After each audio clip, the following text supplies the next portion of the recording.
Hello and welcome to the Watson Weekend. We made it to another Friday. We Yay! survived. I'm back from We're your hosts. vacation. I'm a little tan, also a little, overwhelmed, tired. But Rick, bring us home. Why are we here? Why are we here today? Why are we here? We're here because we love what we do. Otherwise, we would not do this because it would not be any fun at all. That's right. Well, I'm your host, Jess Lasewski. Rick, do you really need an introduction at this point? Maybe. I'm your host, Rick Watson. We are your weekly dose of medicine with just enough sugar to make it go down well. We are your place to go for news in retail technologies. And are we a place to go for tariffs?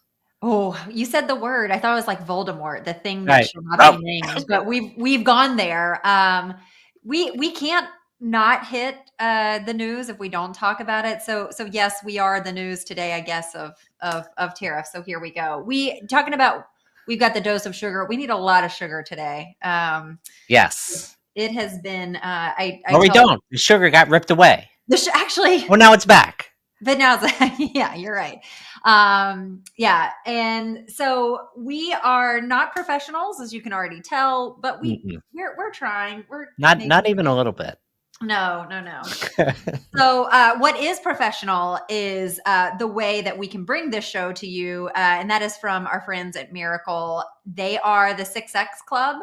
If you don't know what that means, it's because who doesn't want to grow 6 times faster than anyone else? And that's essentially what Miracle will do for you. It's an AI powered platform with cheat codes to e-commerce growth, marketplace, drop ship, all retail media in one place. And let's face it, guys, at this stage, we can all use some diversification in our portfolio. If anything has taught us, you put all your eggs in one basket and well, the price of eggs are real high. That's problem number one.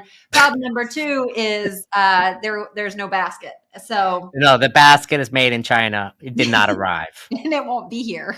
It will never be here. Yeah. So, Miracle's trusted by over 450 retailers.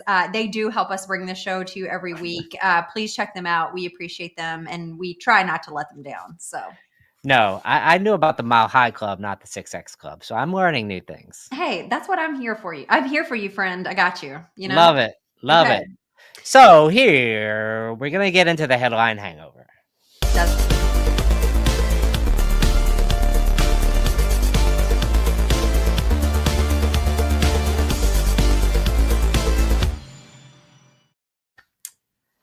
And thank you, Passport, for bringing us the headline hangover. It's pretty packed. And Rick, you're going to kick us off with why can't we have nice things? What are you talking about here? Pretty simple. Like e-commerce has been in that drought of IPOs for Yes. a number of years now. And just in the past month, we had 2 IPOs announced. One is StubHub, the other is Klarna.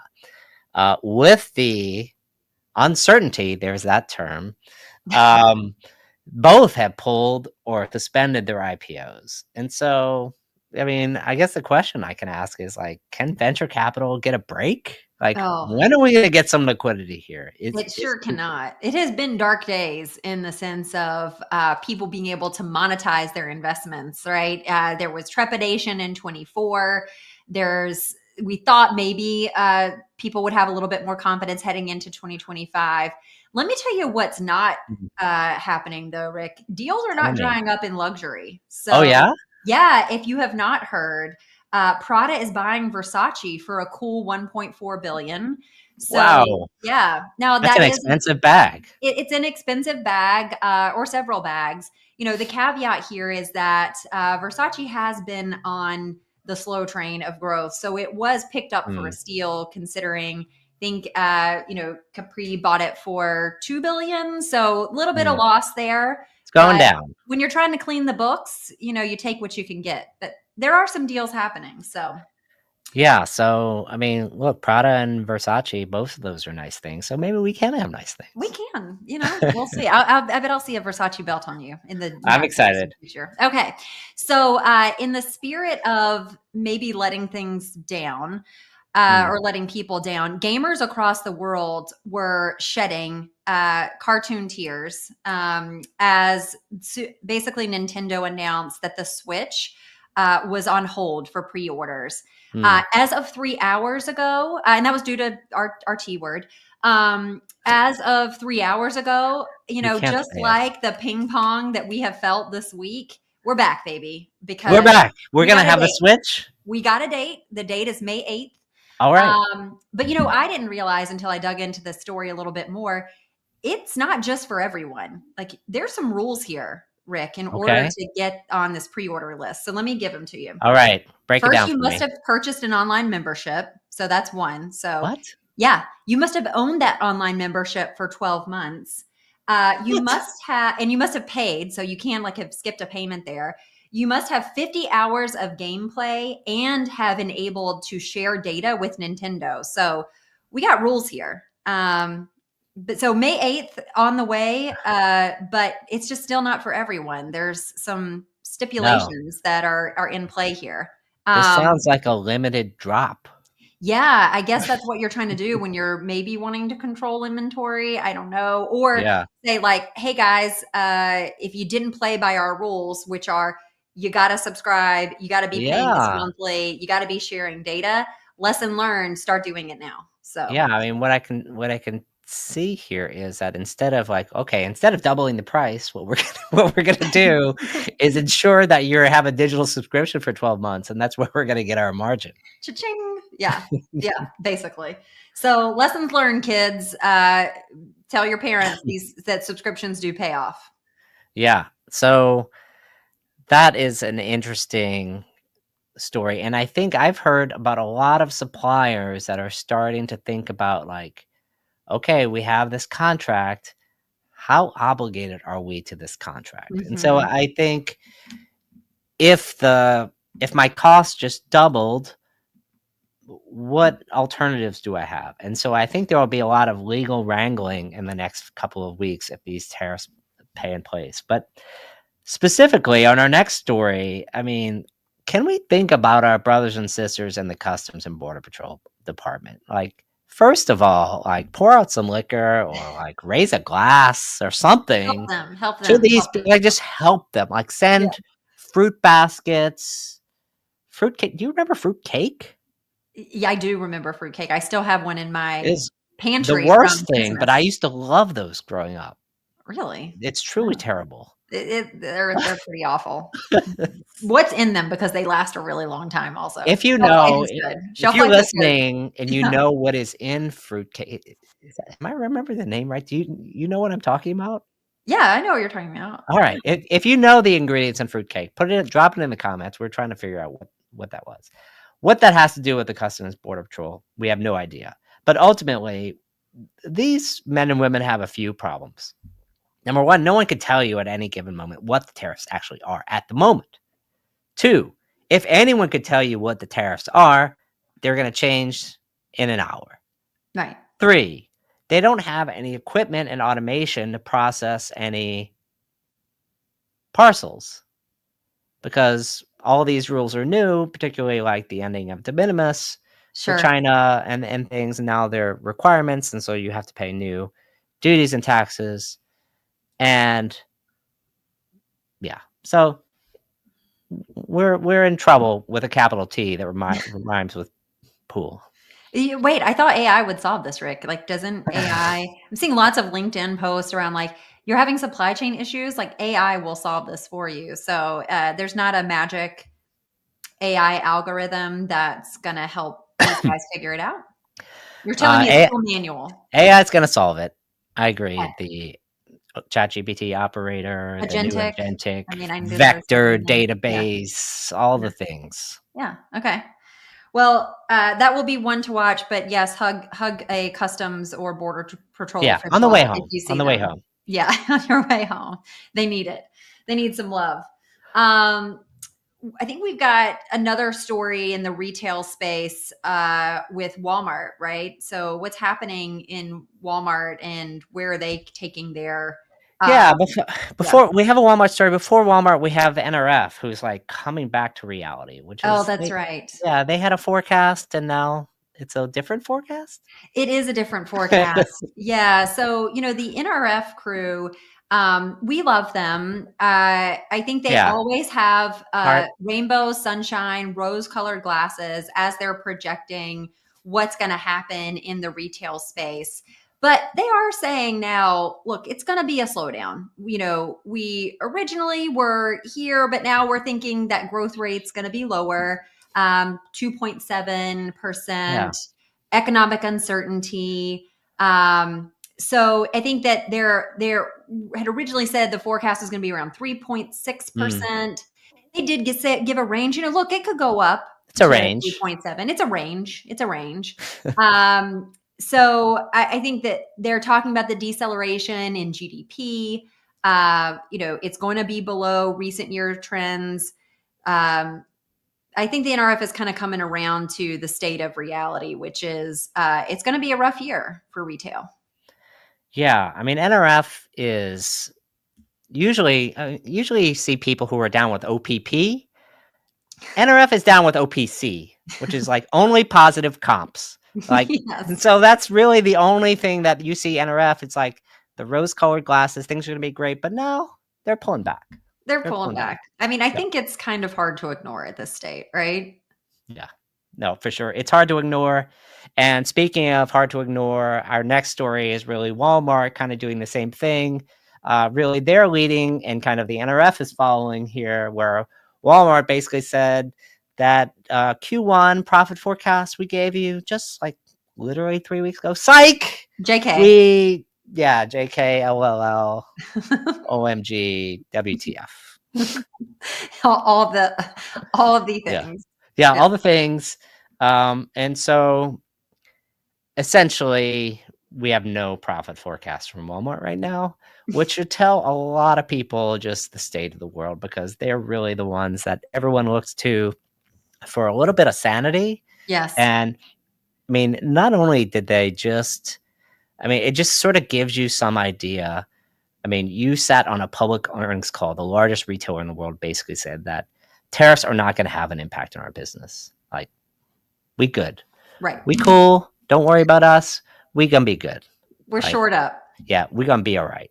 So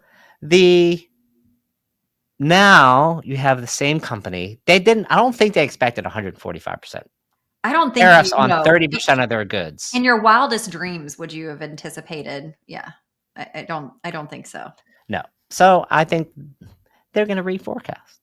They have to. And the other part that I think is very telling, we talked about last year how much Walmart had capitalized on, the Target shopper leaving. They were even getting that higher income shopper coming in as they were trading down. And really what they're saying is we see the strap that our consumers have. By the end of the month, they get to buying smaller packs. We can tell their money is running out. Yeah. So it's also not only, hey, we thought we were good, but we're feeling that consumer pressure, and we see it in the wallet and the way they spend, especially as it trends. And in grocery, which grocery had been saving them, right? And that was like one of their cash cows. Right. So it is kept telling, to your point. Yeah, we out of money. Yeah, we're out of money. And who's winning at the port? Because I mean, our readers are dying to know. Yeah, there have been so many stories on the Twitter sphere, and other places taking pictures. So, during COVID, it became very popular to like track all the container ships going around. And just I think like Taylor Swift's private jet. That's continued. And so essentially what happened is early this week, after the tariffs were announced, before they were implemented, everyone's like, we got to get everything out of the country as quickly as possible. There's news that Apple sent 600 tons of iPhones from India, like immediately. Right. Just to get ahead of the tariffs. Yeah. Seems like a smart idea. That's a lot of iPhones, first of all. Yeah. 1.5 million units. So I could use one of those. My phone holds a charge literally for about half an hour. Well, you're screwed now, because I just saw the price is going to go up by like $800 to $900. So, new on you, man. Maybe you can find one on eBay. This is terrible. But anyway, I mean, at the ports, what they saw was a rush to get out. And now, next week, they're predicting like two big things. One is air freight rates or air freight capacity in terms of leaving flights are going to be down potentially 90% because no one wants to ship with 145% duty on the other end. And second is that port exits are expected to be down 40%. So I think we're talking in some cases like as much, if not greater than COVID disruption for China in particular. You're absolutely right. And a story that came out this morning is don't let your kids put up the Christmas ornament, guys, because if they break them, you can't get a new one. 87% of Christmas decorations, those like fun artificial trees, your ornaments come from China. Yes. And these manufacturing facilities have said that specialize in this have said normally our orders get placed by mid-April and no orders are being placed. And Oof. so we're going to have, remember that supply chain disruption we saw in, COVID times, like major shortage. So not only are things going to be more expensive, but you're actually not going to be able to find them. Either they're not on the shelf or they're not going to show up. So it's going to be an interesting holiday season for sure, which has always been the Q4 make or break moment for retail. And what does that do for, as it relates to supply chain and just availability of inventory? It's going to be a weird world. Yeah, I think it's going to be a super weird world, and nobody knows. Everyone's what I do know is that everyone on social media is a tariff expert, and these are the same people that are epidemiologists 4 years ago.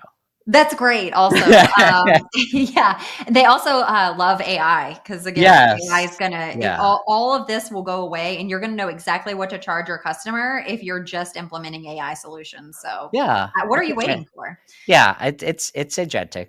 All right. Well, we're gonna pick up this downer because we have an amazing guest. Sid Jatia is here.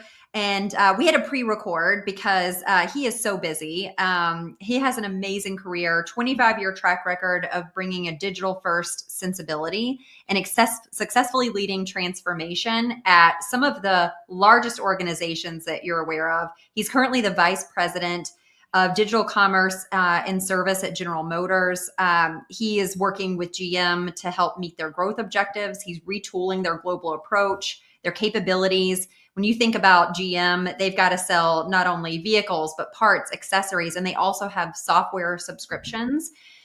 He's also worked at Microsoft, where he was the global GM for their retail cloud business, or Azure, as you know it. And he led global e-commerce at Under Armour and it had a 10 plus year stint at Razorfish. So when we talk about leadership, it is so important and more important now than ever. You've got to lead your teams through uncertain times. You've got to make quick decisions. You've got to navigate all this uncertainty, and you have to find ways to keep your teams motivated and excited and energized about your plans, even when you don't necessarily know what the future holds. So we had a great opportunity to unpack that with Sid. And Rick, you're going to help intro this first clip for us. Yeah, I mean, you might wonder, Jess, I think you said it so well, like in this situation where everyone can only talk about one thing, why leadership? I think it's really fundamental because I think in these times of crisis, the cream rises to the top, hopefully. And I think it's just a recognition that everyone needs to up their game. The first clip that I want us to talk about it's really fascinating, and Sid says so many great things here that I'd like us to unpack. So let's cue it up first. Yeah. Like one thing I found really interesting and useful is kind of a high-low strategy. So the high-low strategy, which is when you get focused on starting something, it's good to do some strategy and vision setting, but don't get caught up in manifesting just the super detailed vision. Right. Have some high level sort of blocking, high level sort of envelope thinking, and then focus focus on execution, because what I've found with teams is that execution drives morale. Yeah. Vision doesn't drive morale, execution drives morale. So how do you get them into execution mode? Let them see some dividends of the work they do, because the best dividend is That, I mean, even just that quote for a second, Mhm. execution drives morale. I don't Yeah. think it's very well understood because people want to see wins. Oh yeah. Yeah, they do. I talk about this a lot, like how, especially as if you're a new leader coming in, how can you help teams put wins on the board quickly? And that's going to, Yeah. rally your immediate team. It helps get your like day-to-day team really excited. And I feel like we spend so much time, hours and hours, meetings upon meetings, all the boardroom conversations. What's the strategy? What's the strategy? Your strategy doesn't matter if you actually don't start executing and see it Right. come to fruition, right? Yeah. I mean, I feel like the analogy that everyone loves is low-hanging fruit. Yes. I mean, there's always whatever in every meeting. There's always low-hanging fruit. Like, Yes. where are these trees, Jess? I know. Or the silver bullet. We're always looking for the Right. silver bullet. Give me that one thing we can do that's going to transform our business. And it's a lot of times it's not the one thing. It's how you execute a lot of the core day-to-day things and do them really well and have that steady drumbeat that helps you ensure you're delivering against the goals. So I loved what he said, and it's so true. And you don't hear a lot of people at his level talk about execution, Yeah. and doing things well and showing the wins. Yeah. Let me this keep customer it going actually here. using your product. Right. Right. So if you can find these little pockets of execution and then you extract yourself back into the high mode, which is like, what are we really trying to do? Did we just something execute? Was that a proxy to our vision? Is our vision really where it needs to be? So if you can keep going to this high-low mode, I found teams not only just synced up to the common thread and the goal, but also at the end of the day, we want to make sure people feel sort of rewarded for what they do and feel like there's a payoff too. I mean, I think those are really great words. And I think it's easy to say and hard to do. And I think this high-low idea, what I took from it is you're doing all the little things like, Right. You're fixing your website, you're improving your registration process, you're doing like whatever it is you're doing. But then you need to understand how it connects to like the goals of the customer, the goals of the organization, your financial goals. And you can't have one without the other. And I think sometimes for different team members, it could be sort of very jarring. Like a lot of times you have people who just, their comfort zone is in the weeds, or people whose comfort zone is like looking for the big wins. And you really, I think as a leader, you almost, you can't do one or the other. Right. Yeah. And we talked about with Sid this notion of, especially the size of organizations that he's worked in, how you bring people along and make sure that there is that connectivity in a cross-functional lens. You've got so many different people, you've got lots of different parts of the organization. And I've seen and witnessed, and you have too, Rick, especially when people are coming, hey, help us. A lot of times the first question you end up asking is, do you understand the vision? Do you understand the strategy? Do you understand the goals? And you'll find these pockets of like everyone's doing something different because they had a different interpretation. So I'd love to show this next clip where we talk about what some of Sid's ideas are of how do you keep people aligned. Right. It's painful, not just for us. It's painful. Seems impossible. It's a very painful Doesn't job. don't OKRs solve all those problems? I know. Right. Right. I was like I said, like I wish you could just say, hey, it's like, oh God, why can't we do it? But at the end of the day, this is where the rhythm of business of how you operate really matters, right? Like if you have an OKR, which however much we can hate the OKR, it's a good starting point. Right. Hey, are we tied to the hip on what the outcome we're trying to drive as a cross-functional team? Yeah. But I think it comes down, at least in my opinion, I've seen if you don't have the right sockets around how work gets done, and not just to review the work. Because what happens is people come, show up into cross-functional team meetings, will generally give their opinions, sort of 80%, yeah, we're supportive, 20% haven't thought about this, and then go move on, do their thing, right?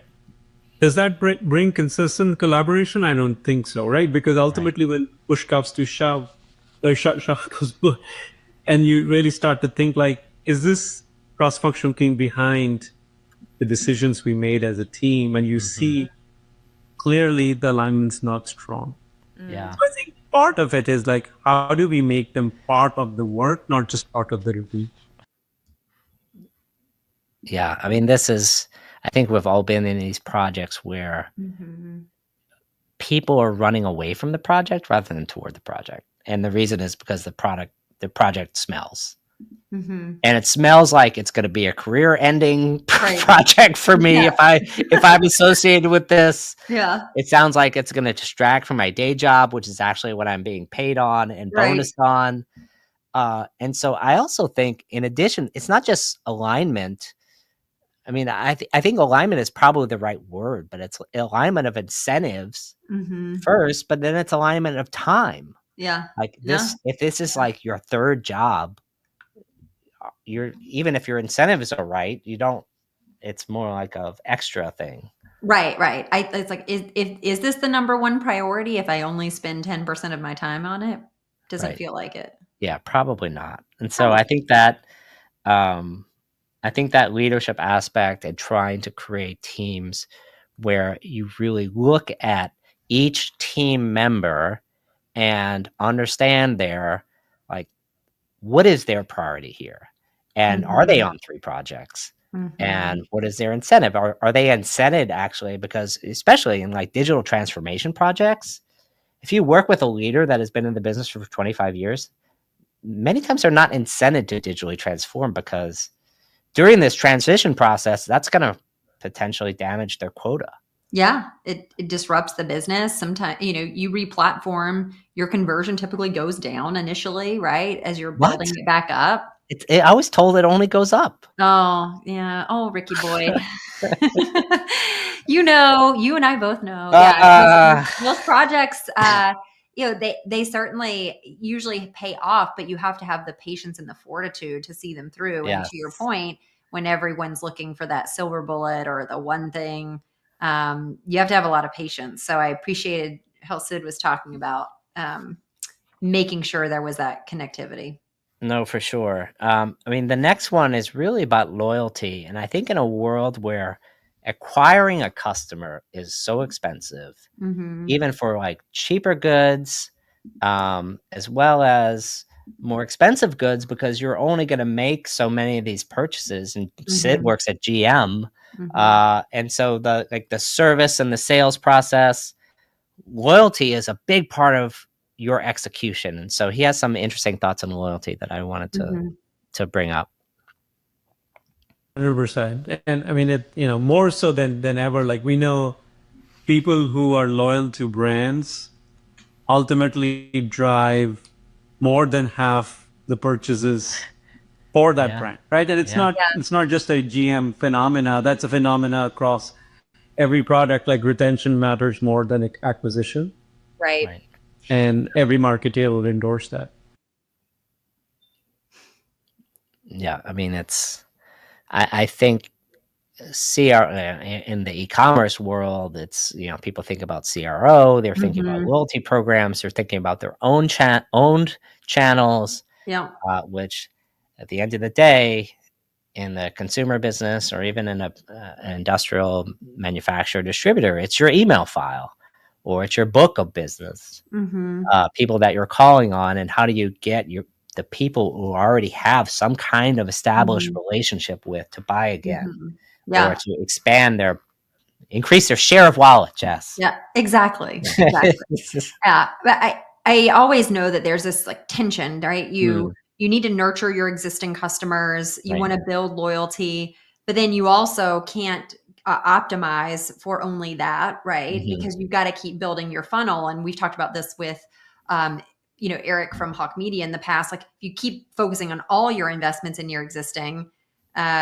you start to then like lose sight of building the funnel. But I do think, from what Sid's outlining, like you do have to like think about that retention, because it is going to get you the next sale. And especially in his business, like GM, the customer matters so much, right? Mhm. They sit in he talked about sitting, they sit in a service parts center, and they wait 8 hours for their car. Like, it's a horrible Right. experience. They're never coming back. So, Right.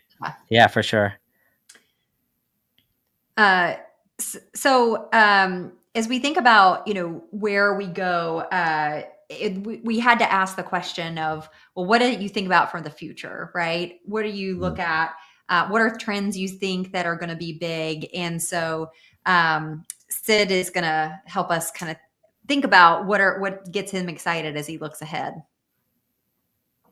A lot of content creation, right? I mean, you guys see your LinkedIn feed is full of it. It's getting tiring, honestly. Like, I've seen enough of like memes, this, that. So like, but I'm hopeful when I think about just how We do get to I see your beach hair again. This is experience a great. product in Beach the hair, don't digital care. space. Yeah. Yeah, 3D spins and all have been around, but like, how much work were they taking? Like, that person was Right. like setting Lot up of their time. pop-up studio for like 3 days and taking Yeah. 300 shots. And oh, by the way, the spec of the product changed. Right. Now what? Now he's gonna say. Redo. So I'm really hoping for this like engine, AI-based product, like product content creation engine, which can really give customers a little bit more deeper insight, because our e-commerce sales would be double if people could understand product path. I mean, it's not just in our industry, like it's probably in every e-commerce aspect. It ultimately comes down to, are you convinced it's the right product? And second, can you understand it?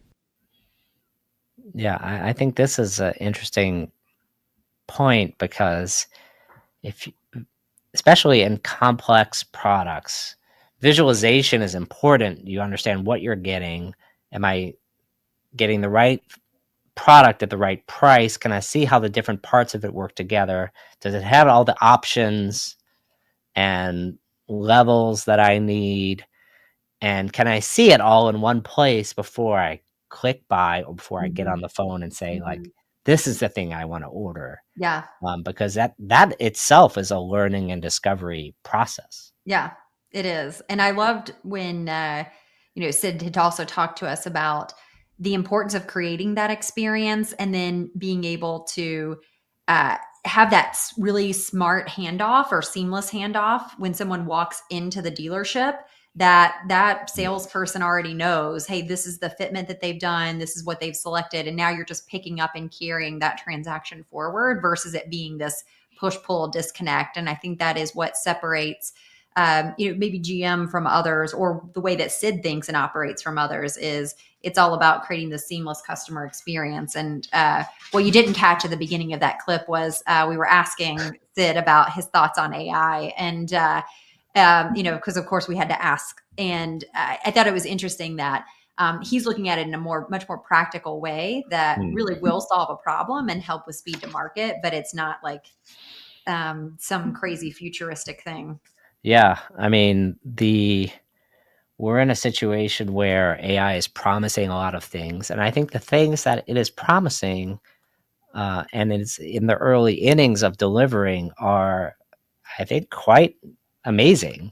If those things can be delivered, I think for a lot of these things, you will still have humans in the loop. Sure. But it's just going to be a little bit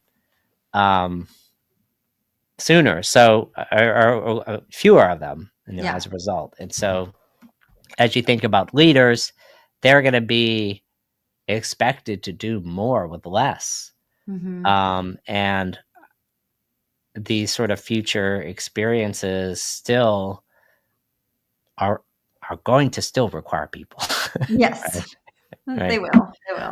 So as we wrap up, here, what are the things, Rick, you feel like, taking from what Sid said, knowing as you're talking to others in the market, what's the leadership role need to look like right now in this moment? And what do leaders need to do to make sure that their teams are set up well? And do you think also the market's going to have patience with leaders given where we are? Yeah.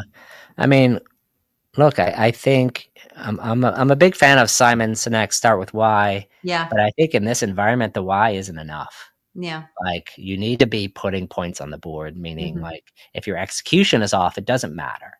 And Mhm. so there are a lot of people I think have gotten very excited about very fanciful things like CDP or customer data platform or advanced analytics and UI strategy. And ultimately, at the end of the day, you can generate a ton of insights, but if you are not using them every time, then you're really wasting a lot of money. Mhm. Yeah. You might, I mean, it might be better for you to just generate 1 or 2 things, go and do it, Yeah. figure out if it worked, and then just do that again. Don't Yeah. waste time on the huge amounts, weeks of analysis Right. that then produce a huge roadmap of things that you can't do anyway. Right. So I think what you're saying is leaders in this state have to be willing to make bold decisions, be Yeah. willing to move fast because you don't have time, and sort of be courageous. It may not be the thing, but you have to be able to pivot your teams quickly and keep looking and finding those wins. Yeah, I think the what you're doing and how fast you're doing it has become hyper important. Mhm. And the why you'll almost figure out as you Yeah. go along because Yeah. you're learning. I mean, clearly you need a why, but you also, it doesn't matter if you're just sort of sitting Yeah. there, not moving fast enough. Yeah. You can always have your big why. You Exactly. might have Yeah. to find the little whys Yeah. along the way. Speaking of the big why, we have we have the big N coming up here, which is Mr. Kaplan. So first of all, we appreciate Sid Jatia from GM spending time with us, having a conversation. We hope we were able to share some of the wisdom. We talked to him, and we'll be releasing the full interview. We talked to him for like 45 plus minutes. It was And so so there are a good. lot. It's so good. And we'll be releasing that. So that's exciting. We hopefully we were able to share a few of the nuggets from you that you can take away from your day. But that still does not detract for the big N. He's going to be talking to us about the evolution of the CMO. And so I'm excited about that. But we're going to hear about it in Kaplan's Corner. Yeah, let's go.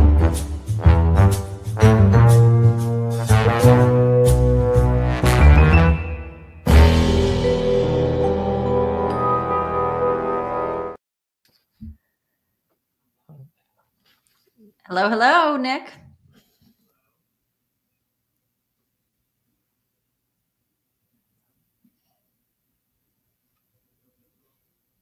Welcome, Nick. You're muted.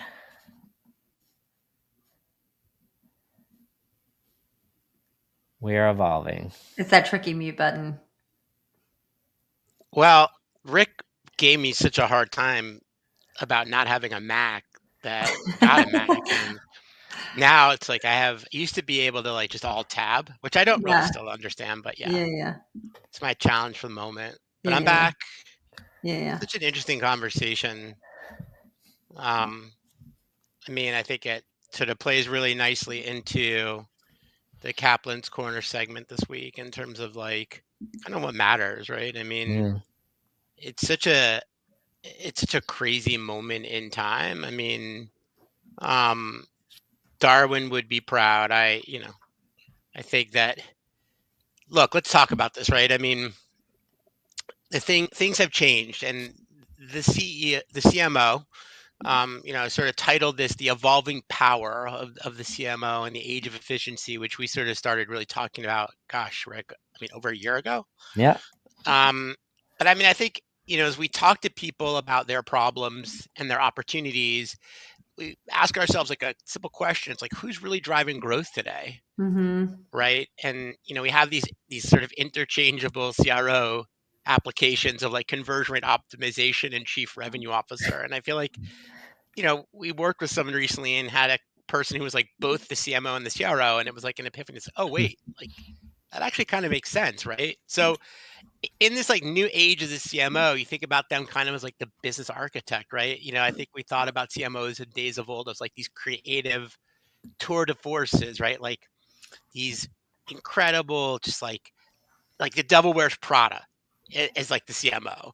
And, today, right, I think that they've evolved. I mean, they're no longer just creative leads, they're revenue drivers and customer experience designers. I mean, they sort of still have that nature of what they were in terms of just that creative know-how, but they also have really turned to, for lack of a better term, like athletes and revenue drivers. And friend of the show, former CMO council person Dave Finnegan, Finn to his friends, I'll quote a stat from the CMO council, which is like 65% of CMOs today believe that marketing should own and optimize a company's revenue generation. I don't think that is the way it used to be. And I think that skill set of old is sort of like gone. And now you have like a CMO CEO kind of like shifting balance, whereas like a CEO thinks outside, right? And thinks about the whole transformation and the org's sort of sustainability and product cross-functional, whereas like the CMO now owns the funnel. Like there's like eComm, there's like digital product, there's life cycle, there's brand creative. And I think that like, CMOs talk now about customer behavior and attribution. It's not just like, can we find an amazing location? Can we shoot? And I think AI, which we talked about in the show, again, I don't know that there'll ever be another WW that doesn't have the word AI, and hopefully it does not have the word tariff in it going forward. But I think that, we talked about sort of AI, and AI is probably also driving change in organizations. As we talked previously on the Kaplan's Corner, I think about photo shoots and permits and talent and people. And the CMO used to be all of that and isn't really any of that any longer. And so they speak the language of finance. They align with their merchandising ops partners, but in a marketing is king philosophical way across the organizations. We think about the five forces from RMW this year, and they own the performance metrics, right? Like it's science as well as art. So I think that as we kind of think about CMOs and CEOs aligning more than ever before, there's a shared responsibility amongst them. I think we see far more CMOs becoming CEOs. It used to be all these financial people that became CEOs, and that isn't the case anymore. I mean, the modern CMO is probably the next great CEO. And so I think is like I leave you with a closing thought in the age of efficiency, right? And again, Darwin would be proud, but this age does belong to the executors, to go back to what was talked about, right? I mean, the ones who know their customer, they own their data and they deliver the results. So like, is a CMO a marketer? No. I mean, they're a brand builder, company leader, and a driver of efficiency done through execution. And so I think companies need to ask themselves today, like, do they have the right CMO? And if not, how do they find that person? And recognizing the criticality of that in this really pre-tariff Darwinian moment, post-tariff apocalyptic moment as we think ahead. And that, my friends, is Kaplan's take on the modern CMO. Awesome. Yeah, very poetic. There's I think when we talk about this leadership, and you've talked about this a lot too, Nick, you kind of have to evolve or you're dying, right? And it's just like any the CEO or the CFO, it's time for the CMO to modernize as well. Yeah, I think that talking to people this week, this is not, Kelly Getch, another friend of the show, wrote a post about, get busy kind of living, right? And I think that this is really an opportunity. And if you don't have a person in that role that can help facilitate the evolution of your marketing investments and your customer file, you have the wrong person. It's not about the days of old. And I'll say one last thing. I remember as a young buck, I was very ingrained in the world of Ralph Lauren on the buying side. And, Ralph had people, probably still does because it's just so iconic, but that's all they did was like brand marketing. Today, I feel like the digital CMO is hiring the VP of brand marketing versus yesterday's CMO hired the VP of digital. Yeah, that's true. Yeah, I mean, I think you make a great point. The CMO needs to be responsible for driving revenue because for sure, the CFO is responsible for cost and taking cost out of the company. And so there needs to be someone really focused on how are we going to drive growth and maximize the investments that we can make. Yeah. And if the CFO is taking over the CEO role, then that's usually a restructuring issue. Exactly. Yeah. Exactly. Yeah. No bueno. It's not a good situation if the CFO becomes the interim CEO. Yes. Right. Yeah. Right. Well, we're going to leave it there. Thank you so much, Nick, as always. Lots of really strong wisdom coming out. Before we go, just want to thank Sid, want to thank Miracle, our show sponsor, Passport, our Headline Hangover sponsor, and want to thank our production team, Podcast on the Fly, Kaylee, Vinny, you guys all make this happen every week. And thank you guys so much who do watch the show. We really appreciate it. So if you don't mind to give us a like on YouTube, as well, tell your friends about it. We'd love to have some more folks join us on a weekly basis. So subscribe to us, get involved. Let us know what you like about the show, what you don't like, and have a great weekend, everybody. We're going to close this thing down. Yeah. And next week's show, we're going to be talking with our friends, Jordan Seeloff, that's succeeding on marketplaces. So we'll see you then. That's going to be a good one. See you later. Love it. Bye, guys. Have a good weekend. Come on, ramp it up, Kaplan. You're out of practice. Where's your tariff dance? Exactly. T. Oh, we got Sid. We'll do it. Yeah, there he is. There he is. Sid Jimmy.